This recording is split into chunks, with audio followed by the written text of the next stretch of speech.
शीतल बहू, तुझे ज्यादा गर्मी तो नहीं लग रही है ना? एसी तेज करूं मैं? और तू जरा ठीक से पैर दबा मेरी बहू के। जानती नहीं कि वो गर्भवती है? मेरी गोरी बहू की सेवा में किसी भी चीज की कोई कमी नहीं रहनी चाहिए। और मेरे पैर दबाने के बाद मेरे लिए अच्छा सा नाश्ता भी बना कर लाना। माँ जी, शीतल के साथ साथ मैं भी गर्भवती हूँ। ऐसी हालत में मैं और कितना काम करूँ? माँ जी, सुबह से शाम तक गर्मी में काम कर कर के मैं थक जाती हूँ। थोड़ी देर एसी में आराम कर लूँ मैं। ये तो तुझे मेरे बेटे को अपने प्यार के जाल में फंसाने से पहले सोचना चाहिए था। मैं तो मजबूर हूँ अपने बेटे के आगे, वरना तुझ जैसी काली को तो मैं अपने घर की नौकरानी भी न बनाऊं। माधवी के छोटे बेटे अजय ने दीपा जैसी काली लड़की से प्यार करके उससे शादी की थी। दीपा के काले रंग की वजह से माधवी उसे बिल्कुल भी पसंद नहीं करती थी। यहाँ तक कि जब माधवी की दोनों बहुएं प्रेग्नेंट थीं, तब भी माधवी सिर्फ अपनी गोरी बहू को ही चाहती थी। लेकिन फिर भी दीपा एक अच्छी बहू होने के सारे फर्ज निभाती है। ये ले केसर, इसे दूध में मिलाकर मेरी शीतल बहू को पिला देना।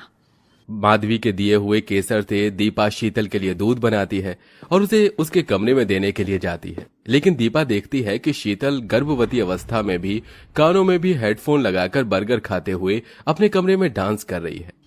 ओहो, कितना मजा आ रहा है ये। शीतल को ऐसी हालत में डांस करता देख दीपा उसके पास आती है और उसके कानों से हेडफोन निकाल देती है। शीतल, ये तुम क्या कर रही हो? ऐसी हालत में भला नाश्ता कौन है? और ये तुम क्या बाहर की चीज खा रही हो? पता है, छोड़ो इसे। तुम कौन होती हो मुझे ये सब बताने वाली? जितनी औकात है उतनी औकात में रहो। शीतल दीपा के हाथ से हेडफोन लेकर दोबारा डांस करना शुरू कर देती है, जिससे दीपा को काफी बुरा लगता है। अरे शीतल, कहाँ जा रही है? माँ जी, गर्मी का मौसम है ना, इसलिए मैं स्विमिंग करने के लिए जा रही हूँ। बहू, तो गर्भवती अवस्था में स्विमिंग कैसे कर सकती है? जानती भी है ये तेरे लिए कितना खतरनाक हो सकता है। ओहो माँ जी, अब आप ही मुझे ज्ञान देना शुरू मत कर देना। आप तो जानती हैं कि मुझे गर्मी बिल्कुल बर्दाश्त नहीं होती। अपनी सास की बात को न मानते हुए प्रेगनेंसी की हालत में भी शीतल गर्मी को दूर करने के लिए स्विमिंग पूल जाकर स्विमिंग करती है। वहीं दूसरी तरफ दीपा गर्मी में भी पसीना बहाकर गर्भवती अवस्था में सारे काम कर भगवान की पूजा पाठ करती है। ओम जय जगदीश हरे, स्वामी जय जगदीश हरे। भक्त जनों के संकट, दास जनों के संकट क्षण में दूर करे। ओम जय जगदीश हरे। हे भगवान, जिस तरह आपने आज तक मुझ पर अपनी दया दृष्टि रखी है, वैसे ही मेरे आने वाले बच्चे पर भी रखना और इसे कभी कोई तकलीफ नहीं होने देना। जहां शीतल अपने बच्चों का ध्यान न रखते हुए दिन रात पार्टी करती घूमती फिरती, वहीं दीपा अपने आने वाले बच्चों के लिए भगवान से प्रार्थना करके खुद का काफी अच्छे तरीके से ध्यान रखती है। वहीं घर की सारी जिम्मेदारियों को भी संभालती है। ऐसे ही वक्त गुजरता है और अब दोनों काली और गोरी बहू की डिलीवरी का वक्त आ जाता है। देखिए, दीपा की डिलीवरी में तो कोई प्रॉब्लम नहीं है, लेकिन शीतल की डिलीवरी में काफी कॉम्प्लिकेशंस हैं, इसलिए हमें उनका ऑपरेशन करना होगा। बिना ऑपरेशन के ये बच्चा पैदा नहीं हो सकता। डॉक्टर के मुंह से ऑपरेशन की बात सुनकर माधवी काफी डर जाती है और अपनी गोरी बहू के लिए प्रार्थना करती है। वहीं काली बहू अपने जैसे काले बच्चे को जन्म देती है। ऑपरेशन के बाद शीतल एक गोरे बच्चे को जन्म देती है। कितना सुंदर है मेरा पोता, किसी की नजर न लगे। जल्दी से इसे काला टीका लगा देती हूँ, वरना पता चले इसे मेरी ही नजर लग गई है। अपनी गोरी बहू के बच्चे के जन्म पर शीतल पूरे अस्पताल में मिठाई बंटवाती है और अपने गोरे पोते को अपने सीने से लगाकर रखती है। लेकिन वहीं काली बहू के बच्चे को एक बार देखती भी नहीं है। हाँ यार, इस बार मैं पक्का पार्टी में आऊंगी। अब मैं रखती हूँ, मुझे ड्रेस भी तो डिसाइड करनी है। शीतल पार्टी में जाने के लिए ड्रेस सेलेक्ट करने लगती है कि तभी अचानक शीतल का बच्चा रोना शुरू कर देता है। ये बच्चा ना हो क्या, कोई आफत हो गई। जब देखो रोता रहेगा। चुप कर, इस गर्मी लग रही है, इसे एसी की ठंडी हवा में लिटा देती हूँ, अपने आप चुप हो जाएगा। अपने बच्चे को चुप कराने की बजाय शीतल उसे एसी की ठंडी हवा में छोड़कर चली जाती है। शीतल के बच्चे को जुकाम हो जाता है और वो नन्ही सी जान रात भर चलता रहता है। क्या हुआ मेरे मुन्ने को? क्यों रो रहा है मेरा मुन्ना? लगता है मेरे मुन्ने को भूख लगी है। गर्मी भी कितनी हो गई है, लेकिन अगर मैं मुन्ने को एसी में ले जाऊंगी तो उसकी तबीयत खराब हो जाएगी। दीपा गर्मी में भी पंखे के नीचे बैठकर अपने बच्चे को दूध पिलाने लगती है और साथ ही साथ उसे लोरी भी गाकर सुनाती है। चंदा है तू, मेरा सूरज है तू, ओ मेरी आंखों का तारा है तू। जहां डिलीवरी के बाद शीतल हमेशा पार्टी, घूमने फिरने और अपनी लाइफ को एंजॉय करने में लगी रहती, वहीं दीपा घर संभालने के साथ साथ गर्मी में अपने बच्चों का भी काफी अच्छे से ख्याल रखती है।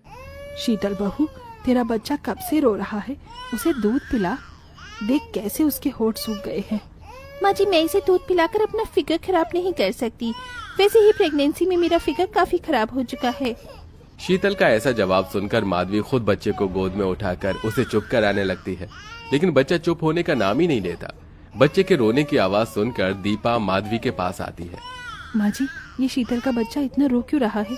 लगता है इसे भूख लग रही है। लाइए इसे मुझे दीजिए। दीपा माधुरी से शीतल का बच्चा लेकर उसे बिल्कुल अपने बच्चों की तरह ही प्यार करके अपना दूध पिलाती है। दीपा का दूध भी शीतल का बच्चा बिल्कुल शांत होकर आराम से पीकर सो जाता है। ये लीजिए माँ जी, मुन्ना तो सो गया, अब ये शाम से पहले नहीं उठने वाला। अपना बच्चा ना होते हुए भी दीपा को शीतल के बच्चे का पाना, दूध पिलाता देख माधवी मन ही मन बहुत खुश होती है और ऐसे ही कुछ दिन गुजर जाते हैं। मेरा प्यारा मुन्ना माँ के हाथों से मालिश करवाकर अच्छा लग रहा है ना? पता है, देसी घी से मालिश करने से मेरा मुन्ना बड़ा होकर बहुत ताकतवर बनेगा। दीपा अपने बच्चे को देसी घी से मालिश कर रही होती है कि तभी शीतल के बच्चे को लिए माधवी ले आती है। अरे माँ जी, आप मुन्ने के साथ, और ये क्या, आपके चेहरे पर इतनी परेशानी क्यों है? परेशान ना हो तो क्या करूं, इसे तो बिल्कुल भी अपने बच्चों की फिक्र ही नहीं है। ना तो इसे दूध पिलाती और ना ही इसकी मालिश करती। देख क्या हालत हो गई है। गर्मी की वजह से इसके शरीर पर दाने भी निकल आए हैं। इसकी माँ तो उसे पाउडर तक नहीं लगाती है। माँ जी, आप इतना परेशान क्यों हो रही हैं? आप इसे मुझे दीजिए। दीपा शीतल के बच्चे को लेकर सबसे पहले उसकी देसी घी से मालिश करती है और उसको अच्छे से नहलाकर काजल पाउडर लगाकर अपने बच्चे के साथ साथ उसे दूध पिलाती है। मैं हमेशा इसके काले रंग से इससे नफरत करती रही, लेकिन आज देखो मुझे खुद पर ही शर्म आ रही है। दीपा, तुम तो महान हो। शीतल के बच्चे के लिए दीपा की ममता देखकर माधवी को अपनी गलती का एहसास होने लगता है। वाह, क्या बिरयानी बनी है। इस मसाले वाली बिरयानी को खाए हुए कितना वक्त हो गया। आज तो मैं जमकर बिरयानी खाऊंगी। अरे शीतल, तुम ये मसाले की चीज क्यों खा रही हो? तुम जानती हो ना कि तुम अभी कुछ टाइम तक तेज और मसाले की चीज नहीं खा सकती। अगर ये सब खाकर तुम बच्चे को दूध पिलाओगी तो उसकी तबीयत खराब हो सकती है। तो क्या इसके चक्कर में मैं खाना पीना भी छोड़ दूं? 9 महीने जितना परहेज करना था मैंने कर लिया, लेकिन अब और नहीं। शीतल मसाले का खाना खाना नहीं छोड़ती, जिसके चलते अब जब भी शीतल अपने बच्चे को दूध पिलाती तो उसे दस्त और उल्टी लग जाती, जिसे देखकर अच्छा हुआ इसे मैंने अपने गोद में नहीं लिया, वरना ये तो मेरी गोद में ही उल्टी कर देता। अपने बच्चे को सोफे पर छोड़कर शीतल चली जाती है। शीतल का बच्चा रोते रोते सोफे से गिरने वाला होता है कि तभी आकर उसे दीपा संभाल लेती है। न जाने भगवान किन किन को औलाद दे देता है। नहीं मुन्ना, नहीं, रोते नहीं, चाची है ना। दीपा माधवी शीतल के बच्चे को डॉक्टर के पास लेकर उसकी दवाई लेकर आती है।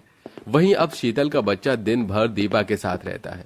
दीपा भी उसे अपने बच्चे की तरह ही प्यार करती है। ऐसे कुछ दिन, कुछ वक्त गुजर जाता है और एक दिन, ये आइसक्रीम कितनी टेस्टी है, तू भी खाएगा आइसक्रीम? ये ले, गर्मी है ना, गर्मी में आइसक्रीम खाकर तुझे भी गर्मी से राहत मिलेगी। शीतल अपने 1 साल के बच्चे को बर्फ जितनी ठंडी आइसक्रीम खिला देती है, जिसे खाते ही उसका बच्चा अचानक से बेहोश हो जाता है। ये देख शीतल काफी डर जाती है और सबके साथ जल्दी से बच्चे को अस्पताल लेकर जाती है। ये बताइए, इतने छोटे से बच्चे को इतनी ठंडी आइसक्रीम आप कैसे खिला सकती हैं? आप इसकी सगी ही माँ है ना। आपकी वजह से आपके बच्चे को निमोनिया हो गया है। डॉक्टर की बात सुन शीतल को अपने किए पर बहुत पछतावा होता है।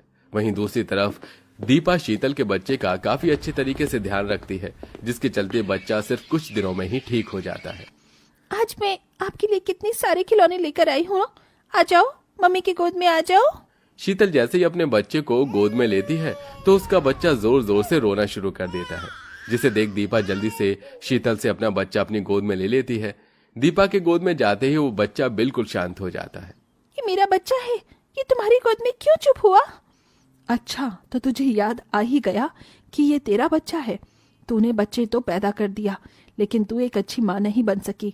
जब जब तेरा बच्चा रोता था, बीमार होता था, तू पार्टी करने में बिजी रहती थी। वहीं दीपा ने इसे संभाला है।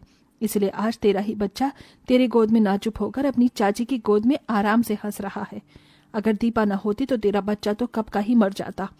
दीपा भले ही रंग की काली है, लेकिन उसके जितना सुंदर मन किसी का नहीं है।